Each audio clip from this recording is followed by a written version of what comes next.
예레미야서 두 번째 시간을 오늘 말씀을 나누도록 하겠습니다. 저희들은 첫 번째 시간에 예레미야에 대한 개론적인 이야기를 나눴는데요. 예레미야의 뜻이 뭐라고 그랬죠? 야가 들어가면 야훼, 여호와라는 말이에요. 여호와. 무슨 뜻이죠? 여호와께서 세우신 자라는 그런 뜻이 있다는 말씀을 드렸습니다. 그는 그 눈물의 그 선지자였는데요. 마치 예수님께서 멸망당할 예루살렘 성을 보시며 우셨던 그 장면처럼 멸망당할 예루살렘 그리고 이 유다 땅을 향하여 늘 눈물로 이 호소했던 그 선지자, 그래서 그의 별명을 눈물의 선지자라고 그렇게 이야기합니다.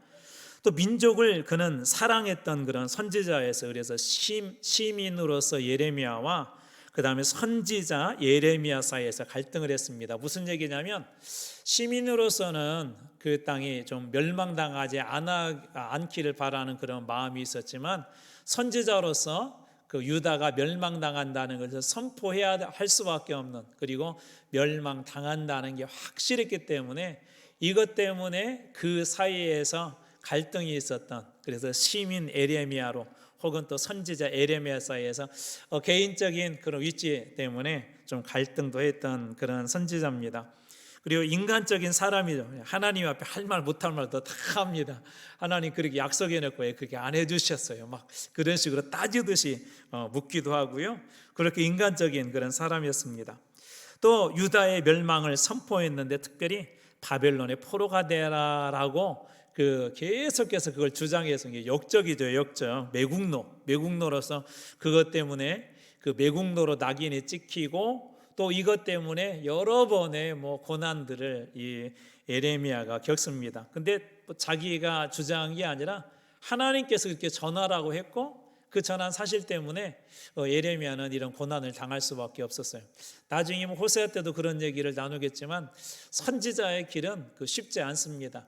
세대가 원하는 이야기를 들려주는 게 아니라, 이 세상이 듣고 싶은 이야기를 들려주는 게 아니라, 선지자의 사명은 하나님의 말씀을 백성들에게 그대로 전하는 게 참 선지자입니다. 제가 이런 예화도 자주 들었잖아요. 병원에 갔는데 의사 선생님이, 좋은 의사 선생님은 어떻게 정확히 진단 내리고 정확히 병을 이야기해 주죠. 당신 이렇게 하다가는 죽습니다. 이렇게 가다가는 병이 악화됩니다. 라고 지적을 해요. 그거에 대해서 똑바로. 그래서 정확하게 병명을 짚어주고 살 길까지를 제시를 하죠. 근데 의사 선생님이 환자는 못 듣고 싶어요. 가면 저 아무런 병이 없는데 그 얘기 듣고 싶잖아요. 막 며칠 동안 막 위 때문에 고생했는데 막 그런 걱정이 들어. 이제 젊을 때는 그냥 며칠 고생하고 나면 그냥 잊어버리는데, 이제 40, 50, 60 이제 돼가면 며칠 동안 막 그렇게 계속 배가 아프면 위암 아닌가? 또 요즘 췌장암 얘기도 많이 있더라고요. 이게 발견하기 힘들고, 발견되어지면 이미 때가 늦고 치료할 수 있는 확률도 아주 적고, 그러다 보니까 이제 가끔 그런 고민도 되는 거, 혹시 막 이거 암 아니야? 그러다가 이제 병원에 갔는데 의사 선생님이 괜찮습니다 라고 하면 이제 그때부터는 날듯이 막 기쁘죠. 사실 이런 얘기 듣고 싶어 하죠. 병원에 가서는 이왕이면 아무런 병 없습니다, 그런 얘기 듣고 싶지만, 불행하게도 어느 때는 당신 이런 질병이 있습니다 라고 명확하게 그 이야기를 의사 선생님이 해줘야 병에 대한 문제를 해결할 수가 있습니다. 근데 선지자도 마찬가지. 그래서 환자가 듣고 싶은 얘기를 해주는 게 아니라 병에 대해서 정확하게 진단해주고 환자의 그 사실을 알려주고, 그리고 어떻게 치료할 수 있는 해결의 방법을 제시하는 게 좋은 의사인 것처럼, 마찬가지로 선지자가 해야 될 것은 세대, 시대, 흐름이 듣고 싶은 이야기를 하는 게 아니라 하나님의 말씀을 정확하게 전하는 것입니다. 그렇기 때문에 고통이 있죠. 이왕이면 목사로서 축복해주고 싶고, 이왕이면 예수 잘 안 믿는데도 천국 간다 그렇게 얘기하고 싶고, 이왕이면 신앙생활도 열심히 안 하는데 당신 참 상급이 많을 거라고 그런 얘기 해주고 싶지만, 때로는 어느 때는 그런 부분에 대해서 질책을 하고 강하게 얘기해야 될 때가 있어요. 이게 선지자의 아픔이죠. 또 거기에다가 호세아 같은 경우에는 음란한 여인과 결혼을 해야 됐었고, 또 어떤 선지자는 빨가벗고 다니면서 말씀을 선포해야 됐고, 이게 보통 일이 아니에요. 예레미야 역시도 그런 고통이 있었습니다. 그래서 유다의 멸망을, 유다가 멸망당한다, 그러니까 하나님이 정하신 것이다, 그러니까 너희들은 바빌론이 공격하는 싸우려고 하지 말고 항복해라, 포로로 잡혀가는 게 하나님의 뜻이다라고 이 같은 사실을 전한다는 것은 시민 에레미야로서는 안타깝지만 그러나 선지자 에레미야로서는 전할 수밖에 없었던 그런 어떻게 보면 정말 눈물을 흘릴 수밖에 없는 그런 선지자가 바로 이 에레미야였습니다. 또 정치나 종교 지도자들을 비난을 했어요. 무슨 얘기냐면 똑바로 이 종교 지도자들이 바른 얘기를 해야 되는데 지금 유다가 거꾸로 가고 있고 제대로 하나님을 믿지도 않고 있는데 이제 오늘 그 내용들을 전체적으로 쭉 한번 살펴보게 될 터인데요. 52장까지 대략 살펴볼 터인데 제대로 가고 있지 않은데 거짓 종교 지도자들의 선지자들이 괜찮아. 에레미야 혼자 저렇게 떠들고 다니잖아. 우리 다 여러 사람 괜찮다고 하잖아. 막 하면서 오히려 이 에레미야를 그 손가락질합니다. 그래서 다수의 종교 지도자들이 우리가 오라라고 거짓말을 하죠. 또 정치 지도자들 또 무슨 얘기야? 우리나라 지금 역사 이래로 최고 잘 나가는데 그러면서 끊임없이 에레미야가 전한 그 이야기에 절대 그럴 일 없다고 합니다. 그래서 정치 지도자들, 종교 지도자들 향하여서도 비난을 이렇게 합니다. 이때 당시에 주요 우리 지난 시간에 나눴던 얘기 중에 하나가 주요 3개국이 있었어요. 물론 이 3개국은 이때뿐만 아니라 계속 중요해요. 첫 번째로는 애굽이라는 나라예요. 애굽. 오른쪽 그 아래쪽에 보면 애굽이라는 나라가 애굽은 오래된 강국이었었죠. 그 지역에 고대 근국이 근동에서 오래된 강국이었었어요. 그리고 이제 그 뒤에 새롭게 등장한 나라가 아수르라는 나라였었고 이 뒤에 등장한 나라가 바벨론이에요. 바벨론. 그래서 처음에는 애굽과 아수르가 조금 이렇게 서로 경쟁 관계에 있어요. 싸움도 하다가 나중에는 이제 신흥 강국 바벨론이 막 등장하고 아수르가 이제 멸망당하거든요.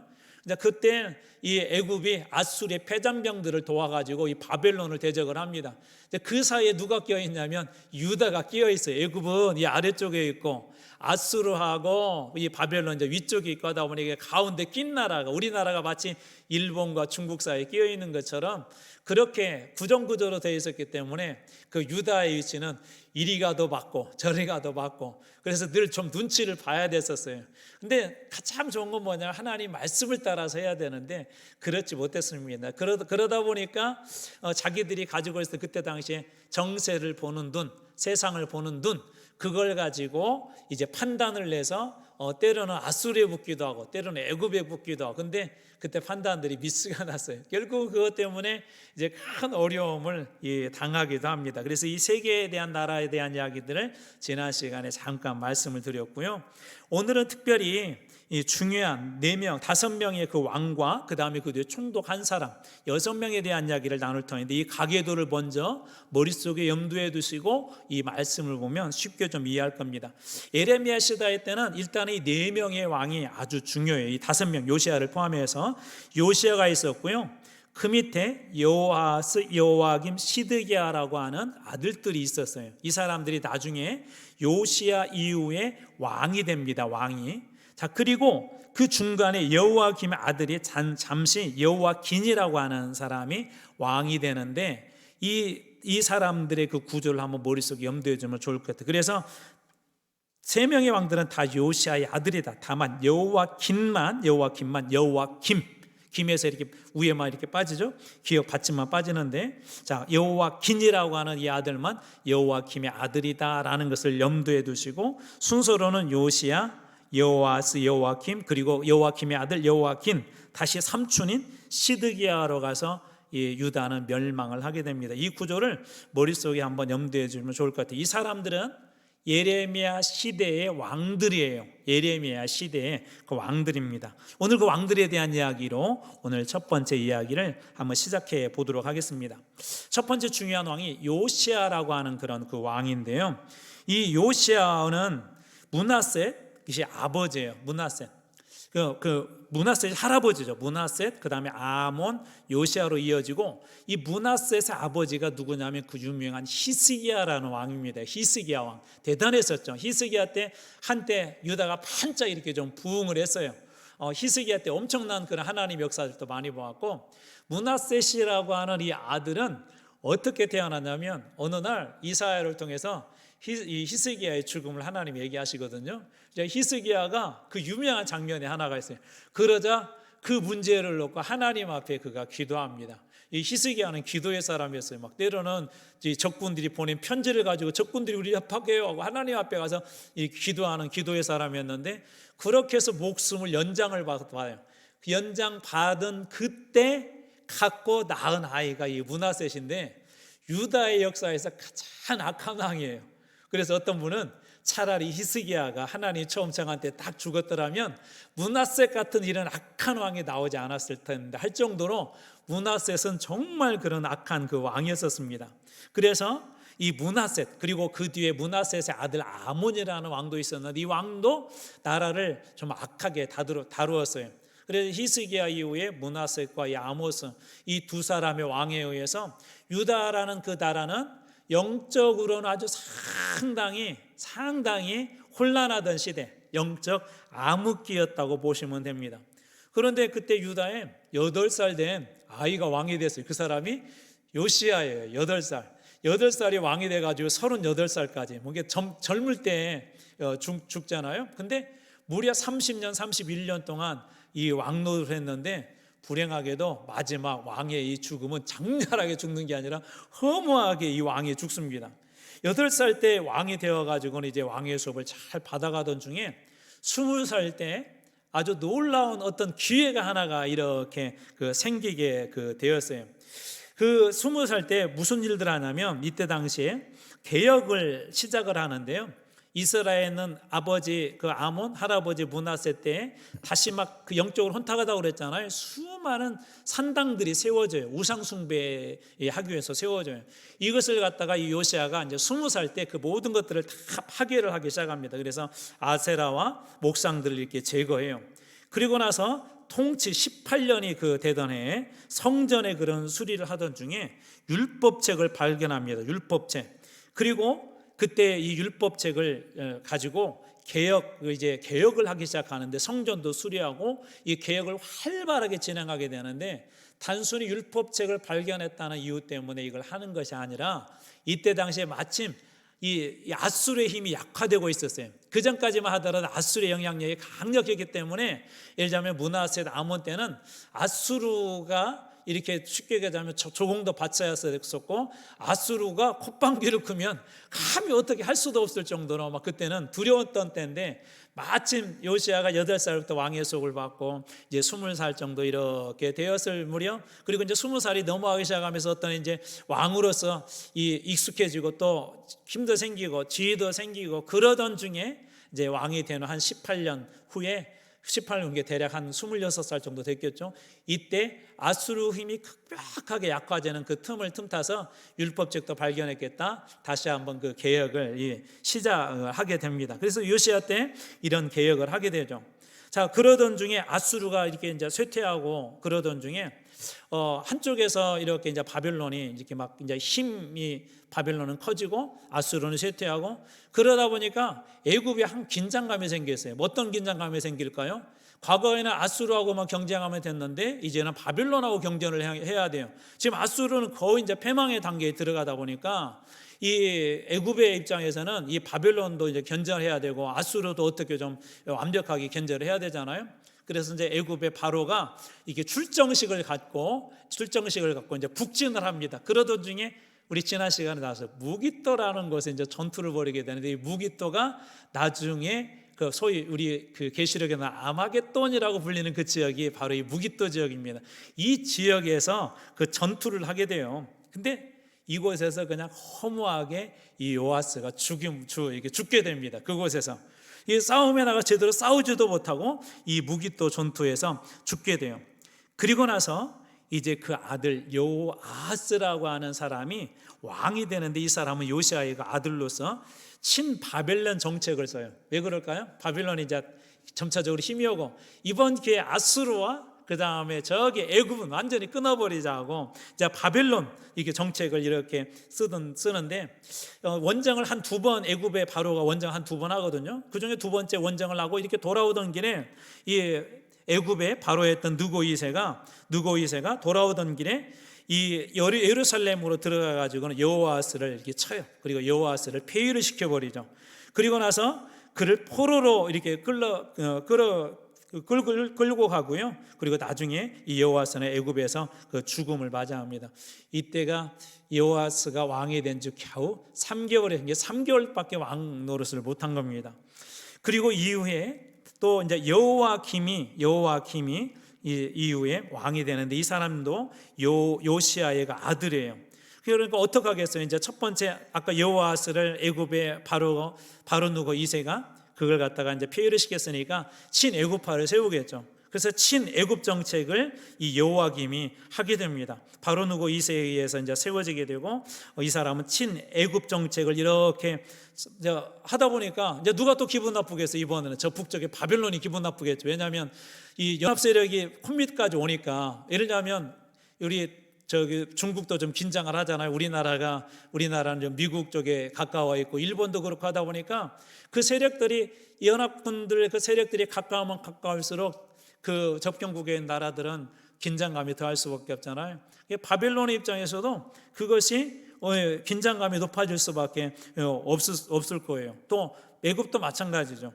자, 그러다 보니까 이후에 어떻게 합니까? 이때 친애굽 정책을 여호와김이 이렇게 치자 이번에는 바벨론의 느부갓네살 왕이 이제 이 유다를 공격을 해요. 유다를 공격을 하고 그리고 이때 여러분들이 잘 아는 이제 1차 포로를 끌고 가는데 이때 다니엘과 3명의 친구들도 이 1차 때 포로로 끌려갑니다. 바로 그때가 여호야김이라고 하는 그런 왕 때입니다.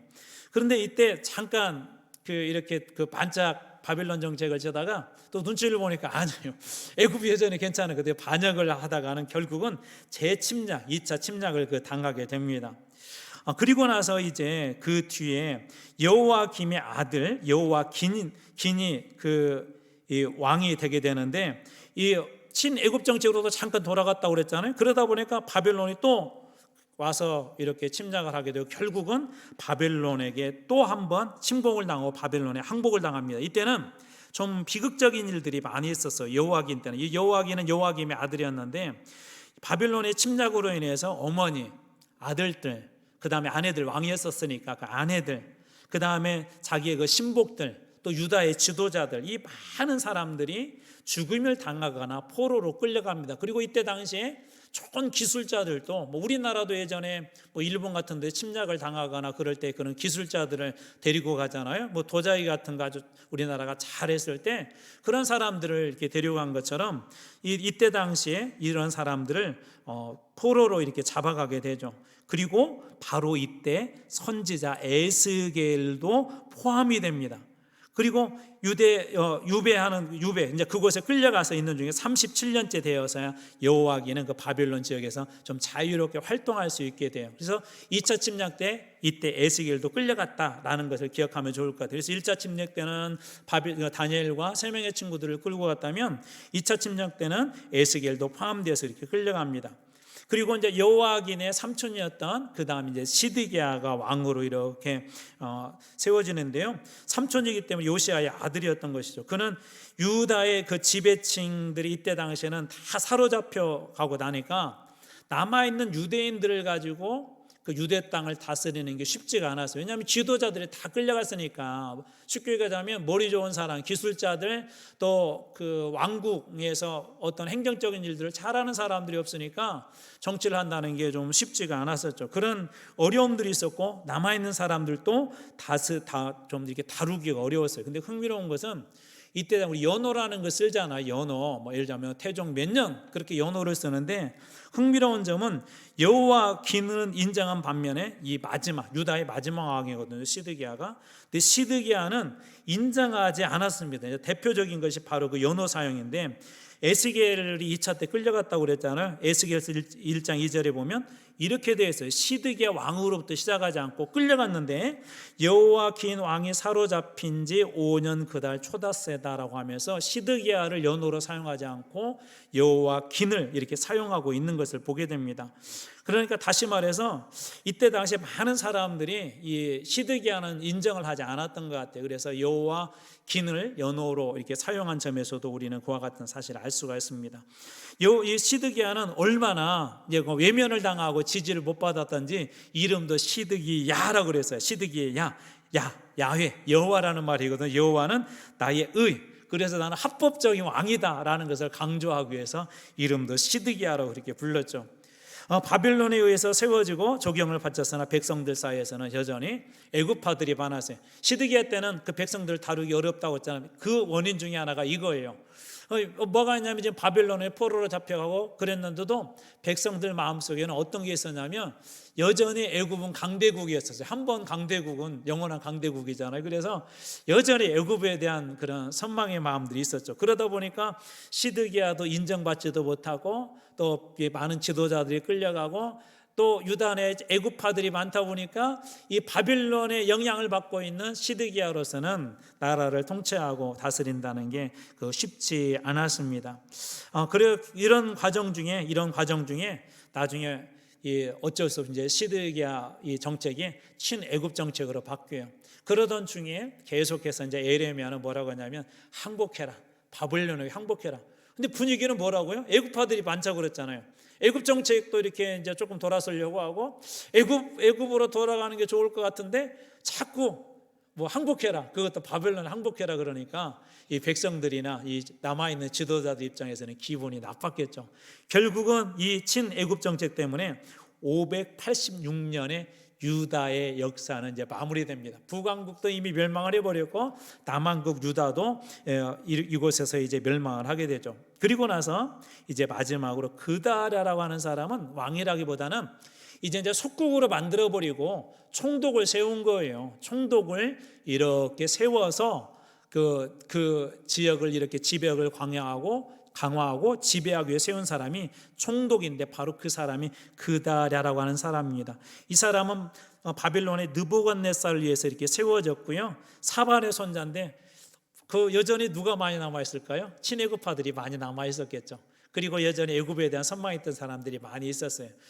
그래서 결국은 그 사람들에 의해서 살해를 당하게 됩니다. 이스마엘이라는 사람이 있었는데 이 사람에 의해서 살해를 당하게 됨으로써 이제 완전히 유다의 역사는 조금 남아있는 그다라는 그림자 같은 그런 역할을 했다면 그 그림자의 모습도 남아있지 않을 정도로 유다는 완전히 멸망을 하게 됩니다. 이것이 이제 에레미야 시대 때 겪었던 일들이에요. 그러니까 얼마나 마음이 아팠겠어요.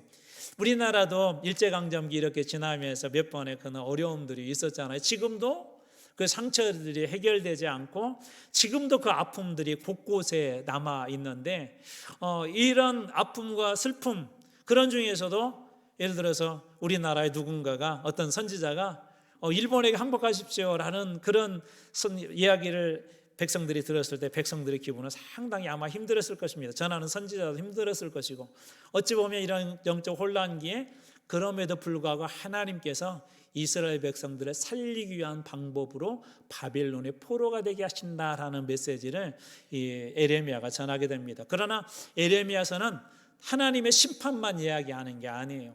의사 선생님들이 당신 이 병에 걸렸으니까 큰일 났어 라고 이야기하는 게 큰일 났다는 그런 얘기가 아니라 알려준다면 뭐죠? 그러나 이렇게 하면 당신 살 수 있습니다. 힘들지만 수술하면 살 수 있습니다. 힘들지만 몇 달 고생하면 살 수 있습니다. 그런 솔루션을 제시하는 것처럼 에레미야 역시도 바벨론의 포로를 하나 되게 하는 것은 이스라엘에 남아있는 그 찌꺼기들은 그걸 연단을 시키는 거예요. 우리 순금을 얻어내기 위해서 금광석을 단련하고 재련하고 그것을 녹이고 나중에 돌과 금속을 분리하고 또 금속 중에서도 그 안에서도 이물질들을 분리해내고 그런 연단과 단련과 재련의 시간을 통하여서 순금을 얻어내는 것처럼 하나님께서는 그런 시간을 하시려고 바로 이 유다에게 그런 심판을 베푼 것이죠.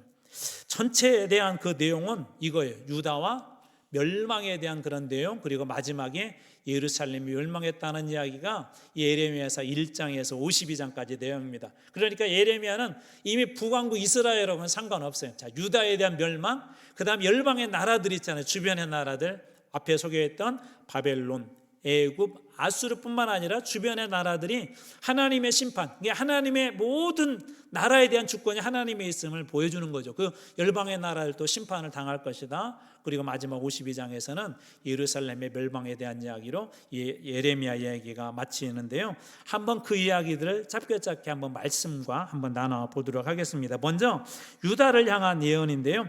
1장에서 45장까지가 유다를 향한 예언이에요.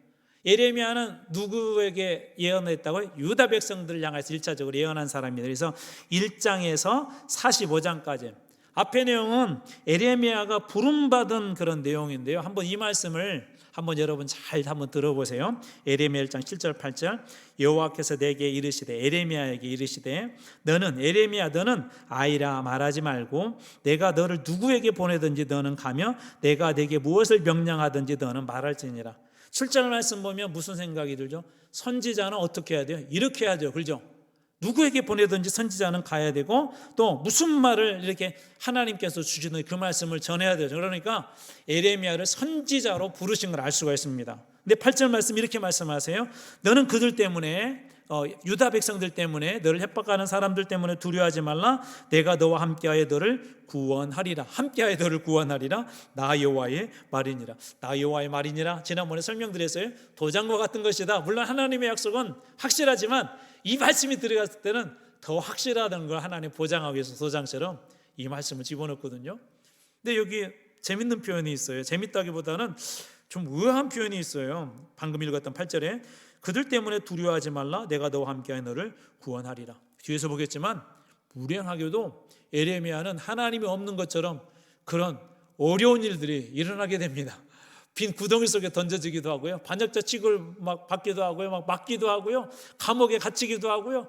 하나님이 함께 하셔가지고 막 그런 일에서 우리 사도행전처럼 바울처럼 바울과 실라처럼 막 기도했는데 옥문이 열리고 또 막 그 가운데 막 감옥 안에서도 막 변화가 일어나고 또 간수장했던 사람이 예수 믿고 돌아온 그런 역사들이 일어나야 되는데 그런 게 없었어요. 근데 하나님이 분명하게 예레미야를 처음 부를 때 약속은 이렇게 하셨잖아요. 내가 너와 함께하여 너를 구원할 것이다. 그러니 두려워하지 마라. 그래서 제가 앞에서 예레미야를 설교할 때 인간적이다 그랬잖아요. 나중에 이거 가지고 문제 삼아요. 하나님 분명히 저를 구원해서 그렇게 해준다고 선지자로 불러놓고 그때 예레미야 그래 하나님 저는 아이예요. 막 말도 못하고요. 저는 선지자 자격 없어요. 얼마나 겸손하고 멋져요 예레미야가. 근데 하나님이 너는 아이야 아니야. 너는 아이야 아니야. 내가 너한테 무슨 말을 하든 너는 전해. 너는 그게 가능한 이유가 뭔지 아니? 내가 너와 함께 할 거야. 그러니까 두려워하지 마. 내가 반드시 너를 구원할 거야. 그렇게 얘기해놓고 막상 선지자로서 열심히 뛰고 다닐 때는 필드에서는 막 이런 어려운 일들이 일어났어요. 그럴 때 인간적으로 얘기하는 거예요. 하나님 그렇게 말씀하셔놓고 이게 뭐예요? 그래서 예레미야를 인간적이다 그렇게. 물론 예레미야가 그것 때문에 선지자의 사명을 내려놓거나 그것 때문에 주님의 말씀을 포기한 적은 없었어요. 그렇기 때문에 하나님께서 그를 선지자로 사용하시고 이 52장 이스라엘의 유다 역사가 다 끝날 때까지 선포하고 기록하게 하셨던 것 같아요. 자, 그걸 한번 기억하시고요. 왜 유다를 향한 하나님께서 심판할 수밖에 없었는가? 핵심 내용 2장 13절에 있는 두 가지 악이 있었대요. 내 백성이 두 가지 악을 행하였나니 곧 그들이 생수의 근원되는 나를 버린 것. 생명의 근원되는 하나님을 버린 것과 스스로 웅덩이를 판 것. 스스로 웅덩이 팠다는 건 뭐예요? 생수의 근원을 버려버리고 스스로 시원한 생수를 날 그릇 우물물을 팠대요. 그러니까 하나님 없이 살아가려고 나름대로 열심히 했던 것이죠. 이것을 하나님은 죄의 악이다 그렇게 이야기해요. 죄의 악이다라고 그렇게 이야기를 해요. 그러면서 그물은 가두지 못할 것이고 터진 웅덩이다 그랬는데 이걸 한마디로 얘기하자면 교만했어요. 이스라엘의 죄는 뭐냐면 교만해요. 하나님 없어도 우리는 생수의 샘물을 얻을 수 있다. 생수의 근원을 하나님 버리고 스스로 우물물을 파서 거기에서 생수를 우리는 얻을 만한 능력이 있다라고 그들은 생각한 것이죠. 여러분이 잘 아는 잠언 16장 18절에는 뭐라고 말해요? 교만은 패망의 선봉이다 라고 하나님 얘기하지 않습니까? 바로 이스라엘의 죄는 거기에 있었던 것이죠. 심지어 이스라엘 사람들은요 하나님의 백성이라고 그랬잖아요. 하나님의 백성은 예수님 이야기하면 누구 말을 잘 들어야 돼요? 내 양은 내 음성을 들으며. 하나님의 백성들은 하나님의 음성을 들어야 되잖아요. 그런데 하나님의 음성을 듣지 않아요. 오히려 우상 숭배하고 교만하게 되는데요. 예레미야 6장 16절입니다. 여호와께서 이같이 말씀하시되 너는 길에 서서 보며 옛적 길 곧 선한 길이 어디인지 알아보고 그리로 가라. 너희들 그냥 네 마음대로 가지 말고 하나님이 옛날부터 보여줬던 그 선한 길, 하나님이 기뻐하시는 길이 무엇인지 자세히 살펴보고 그 길로 가라고 하나님이 그렇게 말씀하시는데 뭐라고 이야기합니까? 16장 그 뒤에 보면 이렇게 얘기해. 너희 심령이 평강을 얻으리라 하나 그들의 대답이 우리는 그리로 가지 않겠노라. 자세히 살펴보고 그 길로 가라고 하는데 딱 단어의 고조를 우리는 그 길로 가지 않겠다. 17절에도 뭐라고 얘기하며 또 내가 또 너희의 파수꾼을 세웠으니 나팔 소리를 들으라. 파수꾼의 나팔 소리를 듣고 이게 견고다. 야 지금 우리가 행진할 때다. 그런 것을 들어야 되는데 그들의 대답이 우리는 듣지 않겠노라 라고 그래요. 우리는 그리로 가지 않겠다. 우리는 듣지 않겠다. 제가 이야기를 딱 읽으면서 사춘기 영성이다 그런 생각이 들었어요. 사춘기 때 자꾸 반항하고 싶은 그런 때가 있잖아요. 부모님이 말씀하신 게 옳아. 그게 옳다는 거 알아요. 근데 자꾸 우리의 몸을 어느 쪽으로 반응해요. 막 그것에 반대로 어떻게 하면 부모님 마음을 아프게 하면 안 된다는 걸 알아요. 그렇게 해놓고 막 자기도 힘들어. 그런데 사춘기 때는 가끔 막 아프게 하고 싶어서 그렇게 해놓고 후회도 하고 그러잖아요. 이게 사춘기 영성처럼 이리로 가라고 우리는 그저 가지 않겠다. 이거 들어라 그러면 듣지 않겠다라고 단도직입적으로 아주 교만하게 하나님 앞에 그렇게 나갑니다. 이게 에레미야 시대 때 얼마나 이스라엘 백성들이 교만한지를 알 수가 있는 것이죠. 그러자 에레미야를 통해서 하나님 뭐라고 말씀하세요? 바빌론에 항복하라 말씀하시는데요. 38장 2절입니다. 여호와께서 이와 같이 말씀하시되 이 성에 머무는 자는, 이 성은 예루살렘 성을 얘기해요. 칼과 기근과 전염병에 죽을 것이다. 그러나 갈대아인 바벨론에게 항복하는 자는 살 것이다. 그는 노량물을 얻음같이 자기 목숨을 건지리라. 자기 목숨을 건질 것이다. 쉽게 말해서 항복하라 그러는 거예요. 그러니까 지키기를 원한다면 항복해라.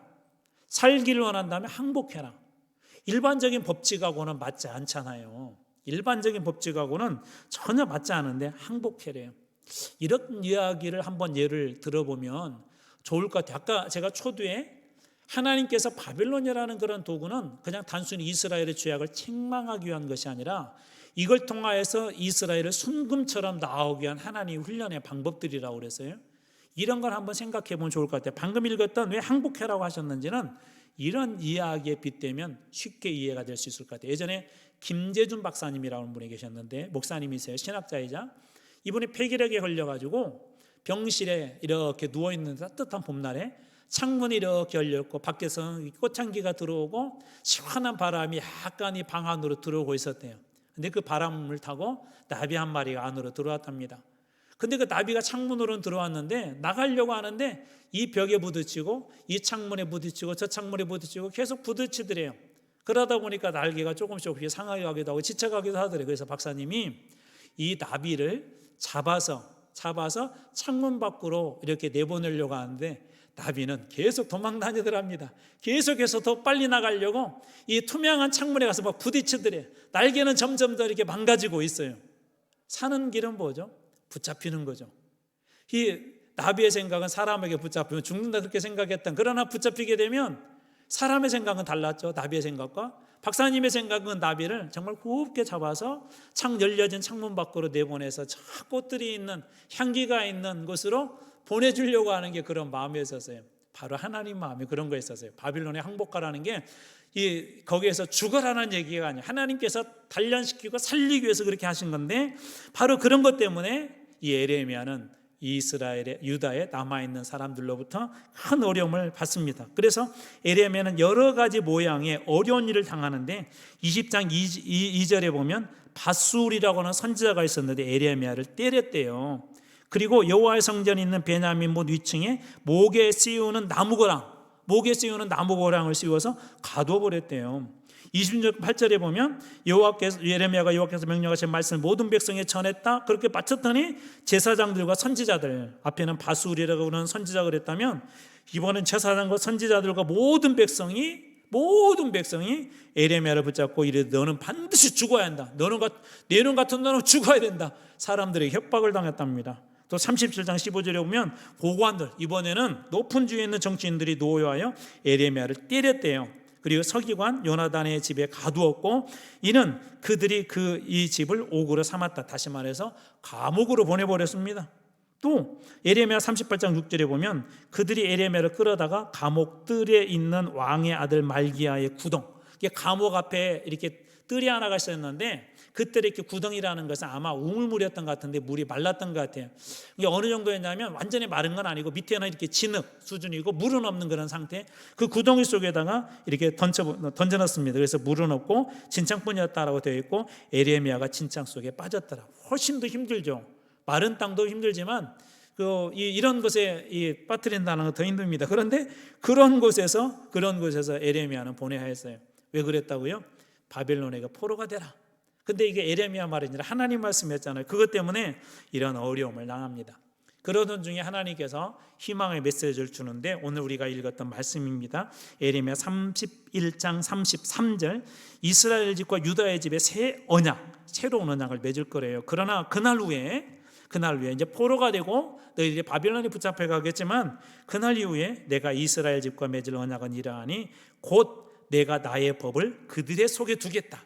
그리고 심지어 그들의 마음이 기록하겠다. 마치 이 돌판에다가 이 비석에다가 글씨를 써서 영원히 지워지지 않은 것처럼 하나님께서 그 마음에 기록하겠대요. 그래서 나는 그들의 하나님이 되고 그들은 내 백성이 될 것이다. 그래서 새로운 언약을 하나님께서 선포하세요. 이게 누구를 통해서 이루어지냐면 예수 그리스도를 통해서 이 새 언약은 성취가 되어집니다. 영원히 지울 수 없는 언약. 이 세상의 죄로서는 이 죄악 때문에 그게 다 지워졌지만 예수님께서 십자가에서 이 완벽하게 이 언약을 성취하게 되므로 새 언약은 그곳에서 이루어져요. 그래서 하나님은 다시 그들의 하나님이 되고 이스라엘 사람들은, 믿는 사람들은 하나님의 백성이 되리라고 하셨는데 바로 그 언약을 한 것이 바로 이 에레미야를 통해서 약속해 주십니다. 새 언약뿐만 아니라 회복시켜 줄 것도 약속하세요. 회복. 앞에 설명했잖아요. 선지자들의 아픔은 그거예요. 심판을 받을 것이다. 죄악을 지적을 하고 일일이 지적하고 이것 때문에 너희들 심판 받을 거야. 근데 하나님은 선지자들에게 반드시 심판을 위해서만 보내지 않습니다. 의사 선생님이 이 병이 무엇입니다라고 진단하는 것만 하기 위해서 의사 선생님이 있지 않잖아요. 그렇죠? 진단 다음에 치료가 필요한 거죠. 선지자를 통해서 어떻게 회복시키실지를 말씀을 해주세요. 늘 그런 말씀, 선지자를 통해 그런 말씀을 해주세요. 그래서 에레미야 역시도 회복에 대한 내가 회복할 것이다 라는 하나님의 약속을 선포하는데요. 우리 33장에서 한번 봐볼게요. 자, 33장 그 6절 말씀입니다.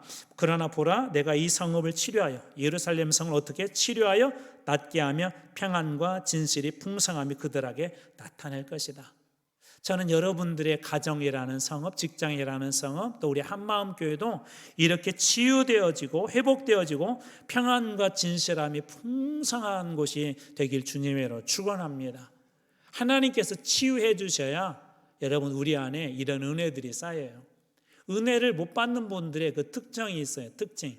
깨진 은혜의 항아리를 가지고 있기 때문에 그래요. 깨진 항아리에다가 아무리 물을 많이 부어도 열심히 부어도 끊임없이 부어도 깨진 틈으로 다 빠져나가는 것처럼 하나님의 은혜가 부어지고 사랑이 부어지고 진리의 말씀이 부어져도 깨진 은혜는 가졌는데 깨진 은혜의 그릇을 가진 사람은 절대 그 은혜를 거기서 다 담을 수가 없습니다. 그런데 언제 담을 수 있을까요? 그것이 회복되는 날, 치유되어지는 날, 예수 믿는 게 정말 행복하고 말씀 보는 게 정말 즐겁고 내 기도하는 시간에 정말 귀하고 그렇게 느껴지는 것은 이 고쳐지고 치유되어지고 회복되어질 때예요. 여러분들이 교회 와서 만약에 하나님께서 주신 그런 은혜의 풍성함을 누리지 못하고 교회 와서 늘 불편하다면 오늘 오전에도 얘기한 것처럼 스스로 점검해 보셔야 돼요. 내 신앙이 잃어버린 부속품은 혹시 없는지, 내 신앙의 어느 틈이 갈라져서 하나님의 은혜가 다 빠져나가고 있지는 않은지, 하나님의 축복은 끊임없이 부어주는데 그 축복을 담을 만한 그릇을 주셨는데 한쪽이 상처 때문에, 한쪽이 미움 때문에, 한쪽이 하나님 앞에 잘못된 죄악 때문에 깨져서 그 축복과 은혜를 다 흘려보내고 있지는 않은지 한번 점검해 보셔야 돼요. 그리고 만약 그렇다면 주님 저에게도 저도 고쳐주세요. 저도 치유되게 해주세요. 하나님의 은혜 풍성하게 담을 수 있도록, 그 하나님의 축복 받을 수 있도록 그런 그릇을 주세요라고 기도하셔야 될 것입니다. 근데 하나님께서 에레미야를 통해서 이스라엘이 그렇게 될 것이라고 약속해 주세요. 또 7절 말씀 보면 내가 유다의 포로와 이스라엘의 포로, 유다는 바빌론으로, 이스라엘은 아수르로 포로로 잡혀갔다고 그랬잖아요. 돌아오게 하실 것이래요. 그리고 그들을 처음과 같이 다시 가나안 땅에 세울 것이고, 그리고 33장 8절 내가 그들을 내게 범한 이 모든 죄악에서 정하게 하며 그들이 내게 범하여 한 모든 죄악을 사할 것이다. 모든 죄악들을 그때 사할 것이래요, 그날에. 그리고 9절 말씀 이 성읍이 세계 열방 앞에서 나의 기쁜 이름이 될 것이다. 저는 우리 교회가, 여러분 가정이, 여러분 기업이, 여러분 자녀가 세계 열방 앞에서 기쁜 이름이 되길 주님으로 축복합니다. 회복되어질 때 하나님께서 그렇게 해주시겠다는 거예요. 나의 이름이 기쁜 이름이 될 것이며 찬송과 영광이 될 것이요 그들은 내가 이 백성이 베푼 모든 복을 들을 것이에요. 듣는다는 게 뭐냐면 들려진다는 거예요. 그 심령에 새겨진다는 거예요. 그들의 인생이 쌓여진다는 거예요. 더 이상 깨진 은혜의 항아리가 아니라 하나님께서 그래서 채워주시겠대요. 내가 이 성읍에 베푼 모든 복, 일부분 복이 아니라 모든 복과 모든 평화들어 말미암아 두려워하며 세상 모든 민족이 뜰 것이다. 하나님의 살아계심을 보여주는 믿음의 증거, 복음의 증거가 되게 하겠다고 그렇게 말씀하세요. 그런데 이게 언제 회복된 줄 아세요? 바로 33장 3절. 우리 교회도 써 있는 곳이 있더라고요. 기도실 들어가면 올라가다 보면 이 말씀이 써 있어요. 이 말씀을 같이 한번 읽어볼게요. 같이 한번 읽습니다. 시작. 너는 내게 부르짖으라. 내가 내게 응답하겠고 내가 알지 못하는 크고 은밀한 일을 내게 보이리라. 우리 오전에도 말씀 나누면서 에레미야를 통하여 주셨던 게 뭐죠? 잃어버린 예수, 잃어버린 하나님을 찾고 찾으라는 게 에레미야의 그 메시지거든요. 언제 하나님께서 방금 우리가 이야기했던 이 성읍을 치료하고 고쳐놨게 하고 나의 기쁜 이름이 너희들이 될 것이다. 너희들이 나의 기쁜 이름, 한마음교회를 보고 야 하나님이 정말 살아계시네, 하나님이 저 교회 보니까 정말 살아계시나라고 나의 기쁜 이름이 될 것이고, 언제 그러냐면 바로 이 33장 3절에 하나님 앞에 부르짖고 하나님을 찾을 때, 하나님이 우리의 인생의 주인이 다시 되어주실 때 이 모든 것들이 회복이 된다, 그렇게 이야기합니다. 여러분, 그렇다면 하나님 앞에 우리 어떻게 하면 될까요? 회복되어야 되잖아요. 회복되어야 이 오후 예배 시간도 이거 시간이 아까운 시간이 아니잖아요. 회복되면 2시간, 3시간 예배를 드려도요 하나님 앞에 그 시간이 부족해요. 사랑이 회복된 사람들은요 몇 시간 이야기해도 그 시간이 이렇게 쑥 지나가 버립니다. 전화 10분 한 것 같은데 1시간, 2시간 하고요, 잠깐 만난 것 같은데 하루에가 지나가 버리고요. 그런 연애를 안 해보셔서 잘 모르세요. 사랑하는 사람, 사랑이 회복된 사람들에게는 그런 은혜들이 있어요. 오늘 이스라엘 백성들이 약속한 게, 유다에게 약속한 게 하나님 그런 약속이에요. 반면에 이때 당시에 바빌론이라든지 애굽이든지 유다가 선망했던 나라들이 있잖아요. 또 뿐만 아니라 애굽, 블레셋, 그리고 48장에는 모압, 암몬과 에돔, 다메섹, 49장에, 그리고 49장에 게달, 하솔, 엘람, 그리고 마지막으로 이때 당시에 가장 강력했던, 이제 에레미야 마지막에는 바벨론의 최고 강대국이었는데 그 강대국, 절대 무너지지 않을 바벨론 같은 나라도 반드시 무너질 것이다 라는 그런 열방을 향한 예언을 합니다. 이게 무슨 얘기일까요? 하나님의 나라는, 하나님의 백성들은 지금 심판을 받지만 이 백성이 되게 돌아와 회복하게 되어서 그들이 내 이름에 그들의 이름이 나의 자랑이 될 것이다. 야, 우리 집에 이런 아들이 있는데 얼마나 좋은지 몰라. 그 자랑하고 다니는 부모님처럼 그렇게 자랑으로 삼을 것이고, 그날에 지금은 세상에서 힘쓰고 지금은 세상에서 자랑하던 그 모든 열방의 나라들은 멸망을 당할 거래. 하나님 그 약속을 딱 하시고, 그리고 이제 마지막 52장의 실제적인 유다의 멸망에 대한 이야기로 말씀이 마무리됩니다. 그래서 52장에 보면 주전 586년의 일인데요, 예루살렘의 성이 파괴되고 시드기야가 이제 포로가 되고요, 그리고 심지어 성전도 파괴되고 거기에 있는 모든 성물들도 다 빼앗깁니다. 놋이라고 있거든요. 놋, 물두멍, 큰 이렇게 놋으로 된 대야라고 보시면 돼요. 근데 그거 너무 크니까 그때 당시 아주 중요한 무기의 재료이기도 했기 때문에 그걸 다 깨트려요. 무거우니까 들고 갈 수가 없으니까 깨트려 가지고, 그러니까 성물도 다 깨어지고 하나님 성전도 다 무너지고 성벽도 다 무너지고 나중에 이게 이제 느헤미야라든지 스룹바벨이라든지 이 사람 중에 성벽과 성전이 회복이 되잖아요. 바로 이때 모든 것들이 다 무너집니다. 그래서 52장은 실제적인 그때 당시의 사건을 이야기했다면 앞에 1장에서부터 51장까지는 하나님께서 앞으로 이렇게 하실 거지만 분명히 회복시켜 줄 거라는 심판과 회복에 대한 이야기 이렇게 말씀이 마무리됩니다. 예레미야 52장 13절입니다. 여호와의 성전과 왕궁을 불사르고 예루살렘 모든 윗과 고관들의 집까지 불살랐으며 17절 52장 17절 갈대아 사람 바벨론 사람은 또 여호와의 성전의 놋기둥과 놋받침들과 여호와의 성전의 놋대야 물두멍을 깨뜨려 그 놋을 바벨론으로 가져갔다. 하나님의 성물조차도 다 빼앗겨 버립니다. 나중에 우리 다니엘서에 보면 이 성물 가지고 좀 이게 나쁜 짓을 한 사람 있죠. 잔치 벌일 때 막 잔으로 사용하고 막 그것 때문에 하나님께서 막 이상도 나타내고 하는 그런 장면이 나오는데 바로 이때 이들이 이것을 다 빼앗아 갔기 때문에 그렇습니다. 자, 예레미야 우리 52장까지 이렇게 쭉 나누었는데 예레미야의 시대 때 영적인 모습은 어쩌면 오늘 우리들에게도 있을 수 있어요. 오늘 이 시대 열심히 하나님 믿는 것 같지만 우리 스스로가 인생을 계획하고 세우려고 하고 우리 스스로 생수의 의무를 찾고 우리 스스로 즐거움을 찾고 인생의 진정한 행복과 진정한 주권이 하나님께 있음을 잊어버리고 사는 백성을 향한 경고인 동시에 두 번째로 또 그럼에도 불구하고 그런 속에 살고 있지만 하나님을 다시 찾고 부르짖는 백성들에게 하나님께서 회복시켜 줄 걸 약속한 게 바로 이 예레미야를 통해서 주신 은혜입니다. 그리고 한편으로 예레미야는 아까 어떤 선지자, 눈물의 선지자라고 그랬잖아요. 이 눈물의 선지자의 기도를 결국은 하나님이 들어주신 거예요. 눈물을 흘리며 씨 뿌리는 자는 반드시 거두리로다. 저는 오늘 여러분들 가운데도 예레미야 같은 그런 선지자들이 있어서 이 땅을 위해서 우리 자녀들을 위해서 다시 찾고 또 주님을 찾아갈 때 우리 안에도 부르짖을 때 회복되는 큰 은혜가 있는 여러분들과 우리 한마음께 다 되기에 주님의 이름으로 축원합니다.